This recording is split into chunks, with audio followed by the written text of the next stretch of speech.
My hands had never been so full. But God blessed me with a big family who could help out. My Aunt Bebe had been a babysitter when I was little, and now she was taking care of my own babies. Aunt Bebe had my kids picking up their rooms and running to the table when she called them for dinner. There always seemed to be a pot bubbling on our stove. She was a second mom to all of us. Learning instantly how to be a nurse to Ben was hard, but it had to be done.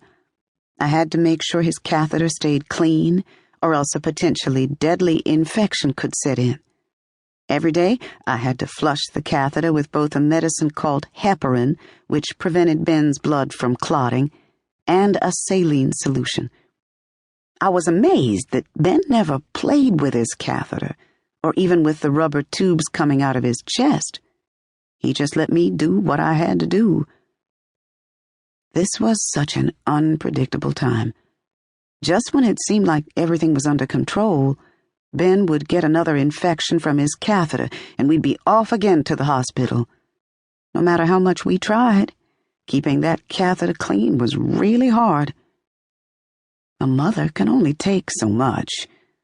Sometimes I'd sneak away and lock myself in my room. I'd get on my bed and kick and scream and holler, "Lord, I need you." I had endured a lot in my life by this time, but I had to vent and release the pressure. I had to give it all to God. I'd have a fit for about 30 minutes, blow my nose, clean myself up, and come out like nothing had happened. Psalm 91 became my prayer of healing during these trying times. I'd loved this passage from the time when I'd first heard it in church as a young girl. Because you have made the Lord, who is my refuge, even the Most High, your dwelling place, no evil shall befall you, nor shall any plague come near your dwelling. For he shall give his angels charge over you, to keep you in all your ways. Verses 9 through 11. The first round of chemotherapy took away a lot of that eerie whiteness in Ben's right eye. The doctors and I were so hopeful. My spirits were up, thinking Ben could beat this cancer and keep his sight.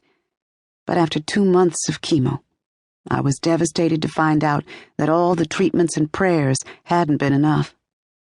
The doctors ran their first MRI since Ben had started chemotherapy, and the results weren't good.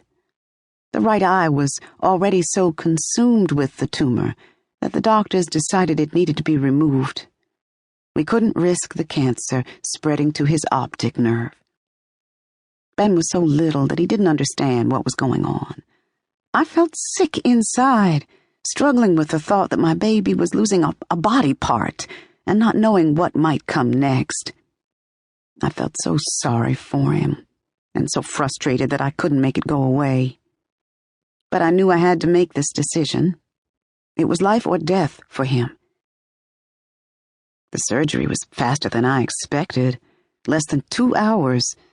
Pastor Pugh and Sister Devon kept me company in the waiting room. We didn't talk much. We prayed, putting our trust in God, and waiting. And waiting. Ben was groggy after the surgery and rested quietly in the recovery room.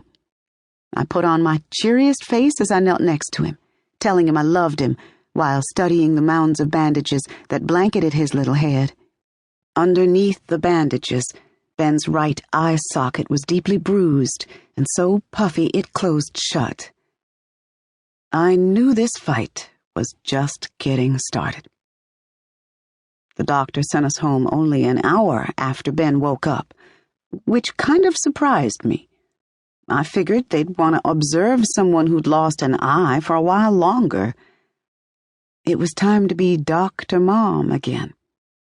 This was trauma on a new level for me, because I was thinking, my baby doesn't have an eye, and I don't want to see what that looks like.